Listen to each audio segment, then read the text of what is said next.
Salam, xoş gördük TV'nin dəyərli izləyiciləri. Günün ilk canlı yayımını təqdim edirik. Bugünkü yayımımızda Prezident İlham Əliyevin Türkiyəyə işgüzar səfəri ilə bağlı müzakirə aparacaq həmsöhbəti Milli Məclisin deputatı Bəhruz Məhərrəmoğlu. Bəhruz, xoş gördük sizi, xoş gəlmisiniz yayımımıza. Bəhruz, ölkə başçısı Antalya Diplomatiya Forumunda iştirak üçün Türkiyədə işgüzar səfərdədir, Antalya şəhərində və bu Antalya Diplomatiya Forumu artıq 5-ci dəfədir keçirilir və kifayət qədər, belə deyək, həm regional, həm də qlobal məsələləri müzakirə olunduğu platforma kimi ön plana çıxmaqdadır. Və ölkə başçısının da burada iştirakı Azərbaycanın bu tədbirə təbii ki, nə qədər böyük önəm və əhəmiyyət verdiyini göstəricisiz hesab olunur. İstəyirəm ümumi fikirlərinizi öyrənim. Bu forum və ölkə başçısının bu tədbirdə iştirakı həm Azərbaycana, həm də ümumiyyətlə forumun özünün işinə nə kimi töhfələr verir? Təşəkkür edirəm. Bilirsiniz ki, hazırda qlobal ziddiyyətlər kifayət qədər dərinləşib, eyni zamanda ayrıcı xəttlər kifayət qədər aydın formada görünməkdədir. Dünya faktiki olaraq 3-cü Cahan Savaşına sahiblik edir. Belə bir məqamda əlbəttə ki, istənilən dialoq platforması ölçüsündən, əhəmiyyətindən asılı olmayaraq istənilən dialoq platforması dünya üçün, bəşəriyyət üçün vacibdir. O ki qaldı, Türkiyə prezidentinin himayəsi və Türkiyə Xarici İşlər Nazirliyi tərəfindən Xarici İşlər Nazirliyinin təşkilatçılığı ilə keçirilən Antalya Forumu özlüyündə geniş bir coğrafiyanı əhatə eləyir. Mövcud bölgəmizdən, yəni hazırda Asiya və Avropa ilə yanaşı, eyni zamanda Afrikanı, Latın Amerikasını, Şimali Amerikanın bir sıra beyin mərkəzləri, bir sıra hallarda bu tədbirlərdə iştirak edir və Azərbaycan üçün də bu forumun Antalya Diplomatiya Platforması olaraq, bilirsiniz, buna eyni zamanda siyasətin, diplomatiyanın Davosu da deyirlər. Azərbaycan üçün hər zaman strateji əhəmiyyəti olub. Burada da bir neçə məqsədimiz olub. Bilirsiniz ki, xüsusən mən bunu qeyd etmək istəyirəm. Bunun strateji əhəmiyyəti olmasa, hər il Azərbaycan ən yüksək səviyyədə platformada iştirak etməz. Əlbəttə, burada platformanın keçirilməsinin ayrıca yumuşaq güc kimi Türkiyənin rolunun artırılmasından tutmuş, dialoq mühitinin əldə olunması, BMT məqsədlərinə doğru daha sabit formada irəliləməsi kimi məqsədlər var. Amma Azərbaycan üçün burada əsas məqsəd Azərbaycanın əldə etdiyi, Azərbaycanın realizə etdiyi proseslərin dünya ilə, dünya dövlətləri ilə, bütövlükdə dünya diplomatiyasına kommunikasiya olunmasıdır. Bilirsiniz ki, Azərbaycan bölgədə yeni bir dövr başladıb, Ermənistanla de facto sülh artıq atəş bir mənalı şəkildə bölgədə açılmır. Yeni bir dövr başlanıb, Azərbaycan və Ermənistan arasında əməkdaşlıq ticari mərhələyə qədəm qoyub. Bunu əgər bu cür demək, məncə desək səhv etmiş olmarıq. Belə bir məqamda təbii ki, bu nümunənin dünya ilə bölüşülməsi və dünyanın sülhə, dialoqa ehtiyac duyduğu, amma dünyanın sülhə, dialoqa etimad etmədiyi, daha çox silahların danışdığı bir dövrdə bu nümunənin dünyaya kommunikasiya edilməsi özlüyündə ümumbəşəri əhəmiyyətə malikdir. Azərbaycan Ermənistanla sülh prosesinin gedişatını, eyni zamanda işğal və təcavüzə son qoyduqdan sonra böyük quruculuq və bərpa prosesi ilə bağlı öz nümunəsində yeni dünya quruculuğu prosesində göstərdiyi rolu bölüşməklə əslində ümumbəşəri dəyərlərə xidmət etmiş olur. Həmçinin təbii ki, Azərbaycanın digər bir təbii səbəb burada ən yüksək səviyyədə iştirak etməsinin Azərbaycan və Türkiyə müttəfiqliyidir. Türkiyənin təşəbbüslərinə bilirsiniz, Azərbaycanı hər zaman yüksək səviyyədə reaksiya verib, eyni zamanda aramızdakı Şuşa bəyannaməsi bizim müttəfiqliyimizi ən yüksək səviyyəyə çatdırıb və belə bir məqamda təbii ki, Türkiyənin təşəbbüskarlığı ilə keçirilən, Türkiyənin təşəbbüsləri üzərində qurulan diplomatiyanın Davosunda Azərbaycanın fəal iştirakı bu özlüyündə həm gözlənilən idi, həm də Azərbaycanın xarici siyasət kursu, çox vektorlu xarici siyasət kursunun prioritetləri baxımından çox vacib idi. Çünki dövlət başçımız elə ölkə rəhbərliyinə seçilərkən and içmə mərasimində də qeyd etmişdi ki, bizim ailəmiz Türk dünyasıdır, bizim xarici siyasət prioritetimiz Türk dünyasıdır və Türk dünyasının, Türkiyənin beynəlxalq siyasətinin mövqeyini gücləndirən istənilən platformada Azərbaycanın iştirakı çox vacibdir. Və digər tərəfdən Azərbaycan Vətən müharibəsi və terror tədbirlərindəki qələbəsindən sonra yaranan yeni reallıqda artıq bu tip platformalarda yalnız müşahidəçi kimi iştirak etmir. Azərbaycan həm də yalnız iştirakçı kimi iştirak etmir. Azərbaycan burada əsas təşəbbüslərin müəlliflərindən biri kimi iştirak edir. Məsələn, bilirsiniz, indi orada görüşlər oldu, bu görüşlərə yəqin ki, toxunacağıq. Azərbaycan artıq proseslərə real töhfə verən şəxs kimi, beynəlxalq subyekt kimi bu görüşlərdədir. Məsələn, Suriyanın keçici dövlət başçısı ilə, keçici dövrün dövlət başçısı ilə görüşdə Azərbaycan prezidentinin bu görüşü keçirməyə və burada ilkin olaraq ilk görüşlərin, diplomatiya Davosunun ilk görüşlərindən birinin məhz bizim və Suriya dövlət başçısı arasında baş tutması özlüyündə tam haqq olunan diplomatiyada da, beynəlxalq hüquqda da bir görüşdür. Çünki Suriyaya ilk yardım əli uzadan, Suriyada daxili stabilliyin təmin olunması, enerji təhlükəsizliyinin təmin olunmasında ən böyük rolu məhz ilk növbədə Azərbaycan oynadı və belə olan təqdirdə baxın, artıq biz hansısa forma dəvət olunmuş qonaq kimi çıxış etmirik. Biz təşəbbüslərin sahibi kimi, eyni zamanda gələcək diplomatik sistematikanı bütövlükdə yeni dünya idarəçiliyində mexanizmləri hərəkətə gətirən qüvvələrdən biri kimi çıxış edirik. Bəzən siz bir halda ki, görüşlərə toxundunuz. Təbii ki, bu qəbuldan olan tədbirlərin əhəmiyyətli edən məsələlərdən biri də həm də iki tərəfli görüşlərin keçirilməsi. Bu ana qədər olan məlumata görə həm Moldov prezidenti ilə Suriyanın keçici dövlət prezidentini qeyd etdiniz, həm də Şimali Kipr Türk Cümhuriyyətinin yeni seçilən prezidentinə görə. Hər üç görüş indi qeyd etsək, yəni bu görüşlərin keçirilməsi bizə nəyi söyləyir, nəyə etibar edir? Siz Suriya ilə bağlı qeyd etdiniz. Mən istəyirəm digərlərinə də toxunaq ki, yəni bunlar nəyə etibar edir?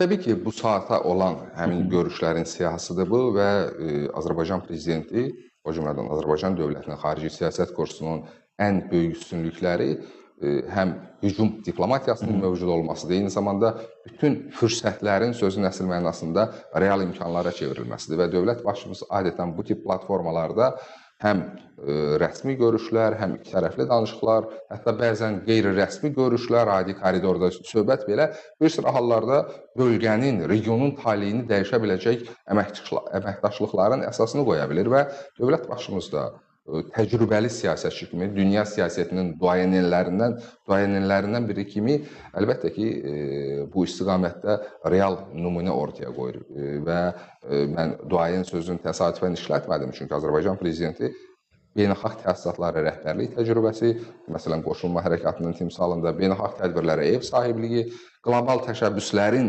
əsas təşəbbüskarı kimi çıxış edən liderlərdən biridir və qlobal proseslərə ciddi şəkildə təsir etmək gücünə malik azsaylı liderlərdən biridir və bu mənada əlbəttə bu kimi tədbirlərdə adətən qarşı tərəfin təşəbbüsləri əsasında görüşləri baş tutur və Azərbaycan da hər zaman dialoqa, əməkdaşlığa açıqdır və Azərbaycanın roluna biz diqqət etsək, bəli, Azərbaycan liderinin timsalında Azərbaycanın bir vizyonu var, Azərbaycanla əməkdaşlıq artıq arzu ediləndir, amma bunun əsasında eyni zamanda iqtisadi və siyasi zəmin də dayanır. Azərbaycan bugün Avropa İttifaqına daxil olan ölkələr 10 dövlətdə daxil olmaqla dünyanın 16 ölkəsinin enerji təhlükəsizliyində birbaşa rol alır və bir sıra hallarda həlledici rol alır. Bu mənada Azərbaycanla əməkdaşlıq həm də dövlətlərin təhlükəsizliyinin vacib bir aspektinin təmini deməkdir. Eyni zamanda Azərbaycan bugünə qədər kifayət qədər ədalətli və beynəlxalq hüququn aliliyi şəraitində siyasət yürüdülməsini, qlobal idarəçilikdə islahatların məhz insan yönümlü milli maraqlara toxunmadan, dövlətlərin daxili yurisdiksiyasında olan məsələlərə toxunmadan realizəsində eyni zamanda qlobal ədalətsizliklərə qarşı mübarizənin önündə dayanan bir dövlət olub Azərbaycan və bu mənada əlbəttə ki, bu kimi platformalarda, görüşlərdə Azərbaycanla əməkdaşlıq, Azərbaycanla tərəfdaşlıq arzu olunandır və o cümlədən də adı çəkilən dövlətlər. Bilirsiniz ki, həm Moldovada, həm Şimali Kipr Türk Cümhuriyyətində Azərbaycanla əməkdaşlığa çox böyük əhəmiyyət verilir.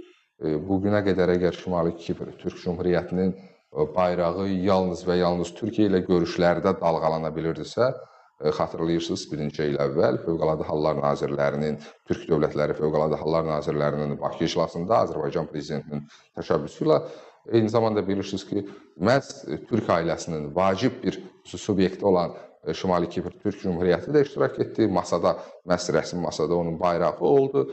Eyni zamanda Azərbaycan Şimali Kipr Türk Cümhuriyyətinin bütövlükdə əməkdaşlıqda çox maraqlıdır və bu istiqamətdə öz yardım və səylərini əsirgəmir.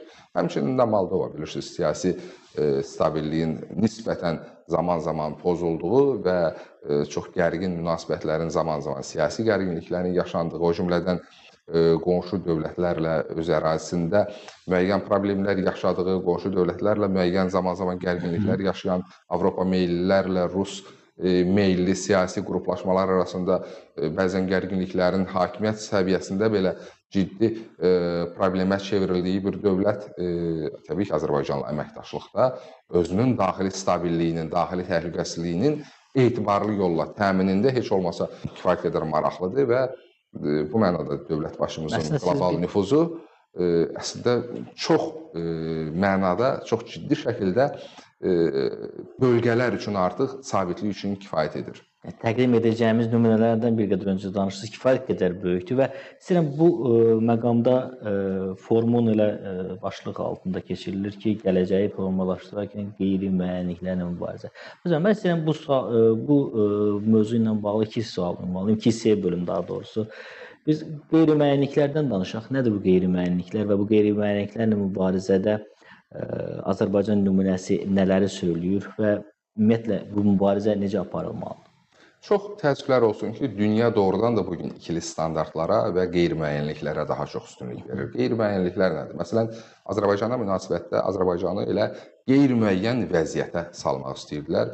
Azərbaycan ərazilərinin işğalı ətrafında uzanacaq müzakirələrlə.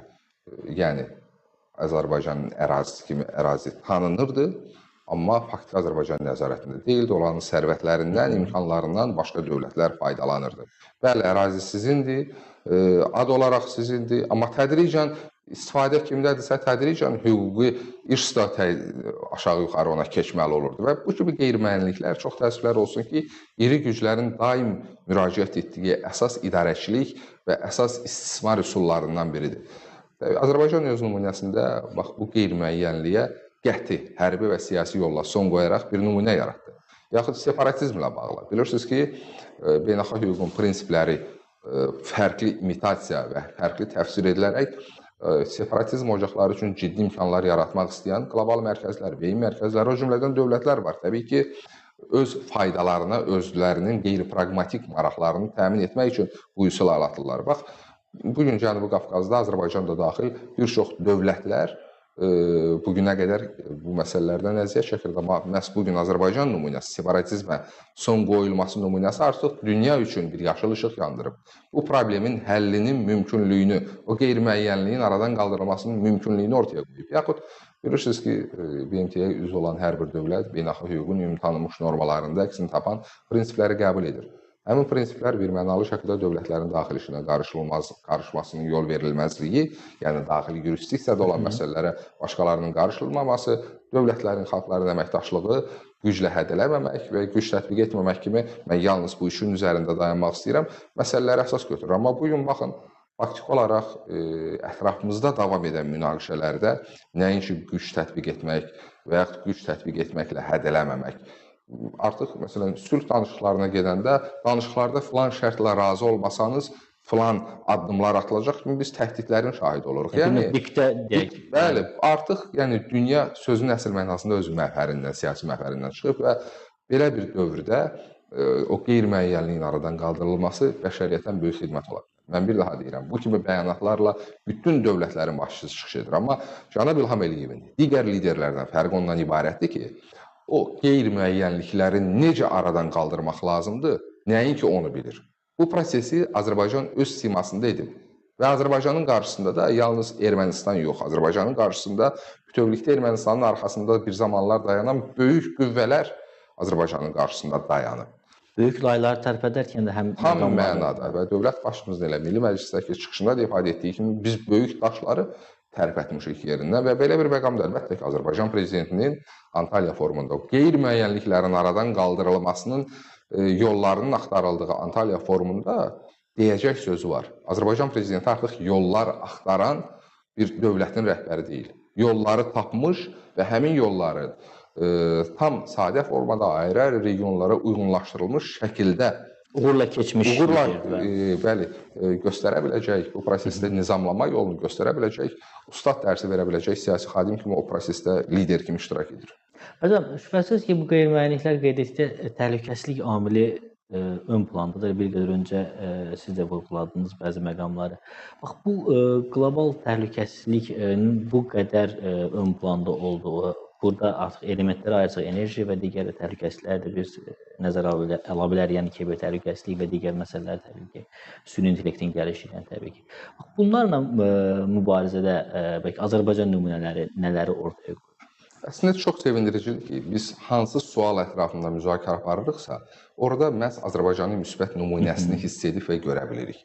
O cümlədən də qlobal təhlükəsizlik təhdidləri ilə. Bilirsiniz, artıq təhlükəsizlik təhdidlərinə baxış xeyli dəyişib. Bu yalnız hərbi təhdid deyil və bir müddət artıq biz hərbi təhdidi biraz kənara qoymuşduq, amma təəssüflər olsun ki, son proseslər göstərir ki, hərbi təhdid ehtimalı heç zaman azalmayıb.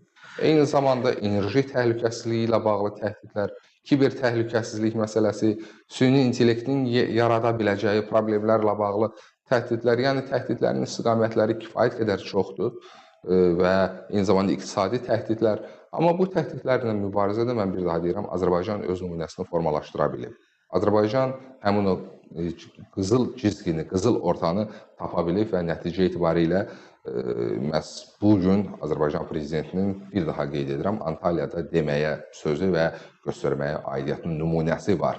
Bilirsiniz ki, Azərbaycan həyata keçirdiyi böyük layihələr, infrastruktur layihələri ilə Cənubi Qafqazı artıq əməkdaşlıq hubuna, əməkdaşlıq mərkəzinə çevirə bilib. Əvvəllər Cənubi Qafqaz uğrunda mübarizə gedirdi. Bugün artıq məhz Cənab İlham Əliyevin yaratdığı reallıq sayəsində məhz dövlət başçımızın özünün bu prosesdə aktiv təşəbbüskarlığı ilə maraqlar uzlaşıb. Qeyri-müəyyənlik yox, aydın hədəflər aydın hədəflərimiz var və aydın hədəflər aparan layihələrdə artıq dünyanın başqa bölgələrdə ciddi rəqabət aparan, hətta hərbi qarşıdurma səviyyəsinə çatan dövlətləri Azərbaycanın yaratdığı geosiyasi reallıqda Cənubi Qafqazdakı layihələr üzərində birgə çıxış edə bilir və əməkdaşlıq edə bilir. Bu özlüyündə maraqların uzlaşdırılması, qeyd etdiyimiz kimi o istədiyimiz qeyri-müəyyənliklərlə mübarizədəki effekti ortaya qoya bilir. O cümlədən də zamanında atılan addımlar, infrastruktur layihələri bilirsiniz, həyata keçirilməzdən öncə kifayət qədər ciddi maneələrlə üz-üzə qalırdı.